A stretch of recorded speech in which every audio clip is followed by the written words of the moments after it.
September 29th, 1998 was a Tuesday. And I got up and looked over in bed and didn't see my wife. And that was odd because we've been married 10 years and always slept together at night and had a couple of boys and so forth. And I thought, that's weird, I wonder where she is. So I went out and walked around the house and couldn't find her. And Connor comes out of his room, he was 4 years old. Where's Mommy? I don't know. Something was strange. Kyle gets out of bed, he's 14. He runs over and says, where's Mom? So we look in the living room, dining room, we finally run downstairs and we see her face down in front of the washer and dryer. And it looks like she's dead. She's face down, she's kind of curled up a little bit. So I go rushing down there and I told Connor, I said, go call the medics, go call the fire people, go call the police, whatever. They run upstairs, Connor starts crying, Kyle's screaming, what's going on? I turn her over, she's got all this stuff coming out of her mouth, and I clear that out and I start doing CPR and chest compressions and all those things that you learn from Red Cross, and it all comes back to you. For any of you that have ever taken those kind of courses, believe me, it comes back at a time like that. So within a couple of minutes, the house is just teeming with all these fire and medic personnel. And they take her out into this other room, and they have all these tubes, and they got those paddles, just like you see on TV, and they're doing all this kind of stuff, and wires, and all sorts of things. And for any of you that have ever been through anything that's traumatic, time loses all measure. And I remember like it's yesterday, and this September 29th, 98, it was 14 years ago. And this little short fire lady comes up to me and she goes, we have been working on your wife for an hour and a half, and there's still no heartbeat. You want us to continue? And even in a state of shock, you know that after 90 minutes, it's probably hopeless. And so I said, well, you can stop. And again, for anybody that's ever been through shock, it's a very, very strange phenomenon. I think apparently they're to protect you. But I remember walking around in a state of just staring out at space. My friends and family came over, and then they take her away, and she goes off to the morgue. And again, Connor was inconsolable. He was 4 at the time. And then within a couple of days, I remember walking upstairs and walking out to this small deck we had, and I just sort of stared out to the sky, and I thought, for the first time in my life, I understand why people kill themselves. And I don't know if I can do this. And as you'll find out in a second, this wasn't the first death that I had experienced. But I just remember sitting there thinking, and almost kind of staring out there, I got to stay around. But you're just still a flesh and blood person who you just wonder if you have this kind of thing.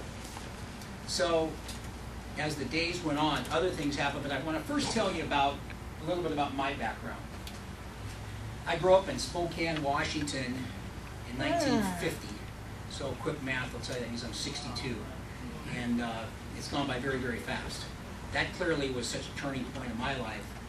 But I grew up in Spokane. We later moved over to Seattle. And really my only thing of note in Spokane is I was on the local news when I was about 10 because I had an electric go-kart. And the thing is you go, well, electric, was there a battery? No, I chose to use extension cords. My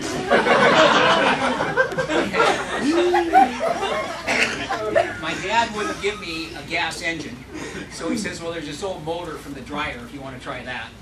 And so I put it together, and I didn't know about batteries or anything, and so we got this cord, we're running up and down the street, and the things are blowing out. But anyway, it finally got smart and made it into a circle and just went like this the whole time. You know, at least it was fun for a 10-year-old or 12-year-old, but I did get on the local news, so that was kind of a highlight there. But later, when we moved to Seattle, I went on to the University of Washington. And my very first year there, I had a teacher that asked me, he said, you know, would you come back and speak to this group? When I was a freshman, he said, will you come back and speak to this group in high school about what it takes to be successful? And I wasn't sure why he picked me, and I did okay in high school, but nothing really extraordinary. So I went back and talked to this group, and honestly, it was probably a group about this size. And I was 19, and I had my little water, and my mouth was all dry, and I was all freaked out. But I remember thinking at that very moment, I want to be a speaker someday. And I wasn't really sure what the topic would be. I've always kind of been an energetic guy until I met Todd, and I'm kind of a distant second to him. But it's, you're like ahead of me as well. So it was something that I wanted to do, but I never knew what my subject was going to be. But as I went along through life, this is what was sad, is I started losing people left and right. And my mother died of cancer, and to make matters worse, I was only in my 20s. She had been a manic depressive condition, or had a manic depressive condition, which is now considered bipolar.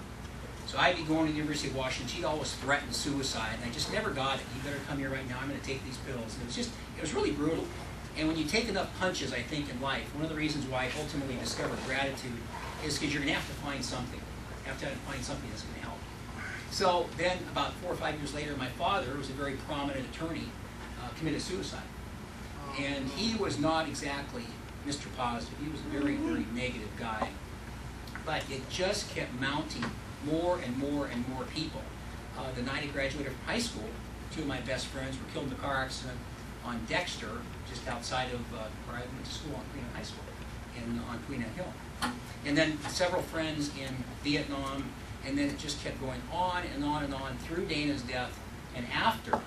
And people I had known very well, excuse me, known very well, my doctor. And several of them were prescription pill overdoses, which is what ultimately killed Dana, as I'll tell you about in a second. And what really disturbed me about that, it's one thing to be in an accident. We see these things unfortunately happen from time to time. But it's quite another thing where you're involved with your own death, and you had some part of it. And whether these were overdoses or these different things that happened, it was really, really frustrating. And I realized that the biggest thing that changed me, and I think a lot of the audiences I speak to, I think resonate with this, is that life is not easy. In fact, it's very difficult. And typically life is kind of like this. And this is fun, and this is not fun. But this is where all the lessons are. And this is where you really find out what you're made of. And so, but I realized people don't have healthy coping mechanisms. They have a heck of a lot of negative ones. And sadly, a lot of those negative ones kill people. Prescription pills, booze, coke, crack, whack, all this nonsense that's out there. In fact, there was a statistic that came out recently that prescription medication is now killing more people than alcohol. And typically alcohol had been the leader in that. In fact, I saw an article in one of the Bellevue papers that this is the newest phenomenon. I live in Seattle, and in Bellevue on the east side, people break into these houses, and the TVs, the electronics, and literally the money and everything is left right where it is, and the medicine cabinet's been raided. And that's what happened. And so they take all the medication. So I remember thinking that at some point, I'm going to have to learn how to deal with this. And I think, and what happened with Dana? Dana had been hooked on prescription medication. We met when we were both working at a local department store, especially store Nordstrom. And I get a call one day, and she's been arrested for prescription fraud. And I think it's a joke. I mean, I think it's a friend of mine who's a cop that's kidding me. And I go down, and I've never seen somebody handcuffed like this before. And here she is, and she goes, I have a really big problem. And over time, she dealt with that. We got that at least taken care of. She was in the detox program about 2 weeks, 3 weeks each for 3 different times. And we're talking about somebody who's 38 years old, very, very good shape, very energetic, athletic. Our first date was running a lake in Seattle instead of going out and having a beer or something. So I go to see him after the 3rd time she'd been in detox. He goes, I need to talk to you. I talked to all the spouses of the patients here at Everio Providence. He says, see all those people out there? There's a room again, 40 or 50 people. And he says, there's a doctor, there's a lawyer, there's a policeman. He wanted to make sure I didn't feel bad because everybody can be subject to some, from whatever walk of life, addiction. And he looks at Dana and he says, see, she's out there with him as well. And I want you to know what you're up against. He says, 1 out of 20 of them will have a normal life. And of the 19 that don't, half of them will be dead in the next couple of years. And at the time, she was 37, and so I thought, that's never going to happen to Dana. And then a year later, she was dead. And it made me really realize this 1 in 20 thing. Now, one of the things that has changed my life, which I'll get to in a minute, is a gratitude journal. I have my own, and I've written several books on gratitude, and it really saved my life. In fact, the title, it depends on sometimes how big the group is and how much time I have. The title of the major keynote I give is called From Grief to Gratitude, because it really saved me. And if it wasn't for gratitude and understanding it and everything you appreciate in your life, I wouldn't be standing here. And I know that. And even as strongly as I felt for being a father for Connor and Kai. But I realized the 1 in 20 thing, and this is something I always extend to audiences is are you that one? Are you one of the 19? Are you the one that's going to do something? We all talk about, we're going to start that diet tomorrow. You know, we're going to do this next week. We'll wait till after Christmas. And of course, the gyms have thousands of people in them on January 1st, and on March 1st is like 3 people because the New Year's resolutions don't work too well. But I always want to encourage people to ask yourself, are you that one or are you the 19? It's so easy to say you're going to do something. So along the way, I had always thought about this 1 and 20. And I had a little detail shop that I did, and that was when I was running when Dana died. Ended up losing the detail shop, ended up losing all our money we had saved. I lost the house, and we had to unfortunately move out. And this is when Connor was he was about 5 by then, because we hung on for about 6 months to a year. But prior to that, when I had the detail shop, I was talking to this one gal named Tracy. So I was still pitching the same thing I'm pitching today. Are you the one or are you the 19? And so she'd say, I'm so sick of you talking about that. I said, well, Tracy, I'm just going to tell you. Which one are you? So then one day she comes to me and she says, I have some bad news, I'm pregnant. And it's like one of the guys in the shop. Okay, those things happen. She says, well, here's what I'm going to do. I am going to move to Texas, and I'm going to have my baby, and I'm going to change my life. And it's because of you. Because you told me I'm going to be the one and not going to be the 19. So I said, okay. You know, and I think Tracy had kind of a tough life. I don't know, she may have had not had the best family situation. I think she may have worked in an adult club or something. I'm not really sure, but I know she hadn't had the best circumstance or best background. But I was so impressed with her ability to say she was going to change things. And she said, you watch, I will be that one. And she heard me so many times. So about 6 or 8 months later, I get a call one day. Dave, this is Tracy. Frankly, I kind of forgot. And she reminds me, oh, Tracy, of course. She goes, well, I'm down here in Houston, and I just want you to know I was the one. Well, that's fantastic. And she goes, do you remember I was pregnant? So I had my baby. And I said, that's fantastic. What is it? It's a little baby boy. He was, I think, Walt or something like that. And she goes, but even better yet, I've met a new guy, and I've completely changed my life. I said, great. And she had a lot of bad luck. What's his name? His name's Robert. I said, so what's Robert do? She goes, well, he's on work release right now.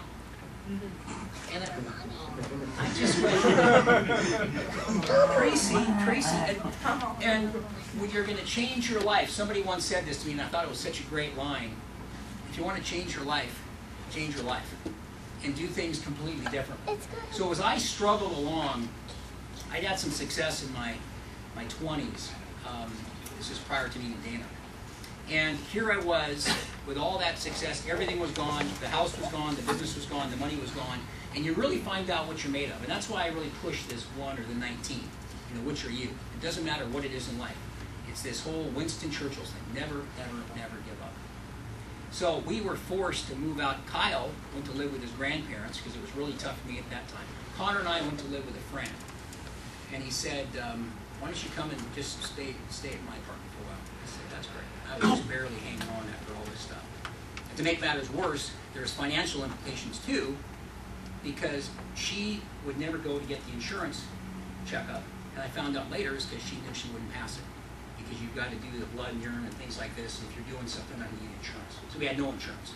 So it was just, people were coming after me left and right and so forth. So I'm living in Jim's apartment. And the very first night we're there, he says, well, he was very kind. Why don't you sleep in my bed? I said, Jim, I'm not going to do that. Connor and I will sleep on the couch, and I just appreciate you having me. And it was just another one of these points where you just don't know how you're going to bounce back. So here's this couch, but it was kind of at an angle like this, so it really wasn't very easy to sleep in.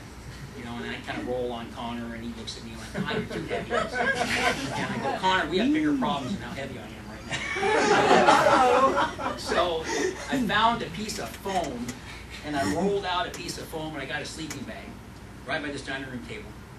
And I was 9, 10 years older than Dana, so I'm probably late 40s, early 50s at the time, so I'm not exactly a kid anymore. So I crawl into the sleeping bag, and here I am huddling with Connor. And I just remember he started to fall asleep, and I had to kind of almost keep from crying because it was really such a devastating time. And I just looked up to the sky, and I went, so it's come to this. The once almighty Dave Brooke is sleeping on a piece of foam in an apartment with nothing but his son.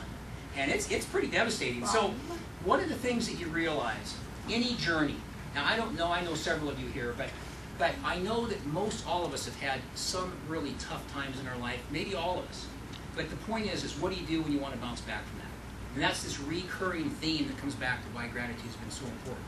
And I've had a lot of friends, I'm blessed to have a lot of friends from college days and when I worked in Nordstrom and different jobs I've had, they've said, I'm surprised you didn't turn the pills yourself. Or I'm surprised you didn't turn to the bottle. Or I'm surprised I've seen people jump off bridges. I mean, it's just all these sad things that people do when times get tough. And they will get tough. I remember meeting Quincy Whitfield. We were talking about some of the things he went through. He and I had a very similar conversation. But I realized another one of the themes, and gratitude is so important, but like Winston Churchill said, you have to not give up. You have to hang in there. And there's just story after story after story of people who didn't give up. And they're very inspiring to me. There's the Rocky, Sylvester Stallone, 300 banks turned him down to do his movie.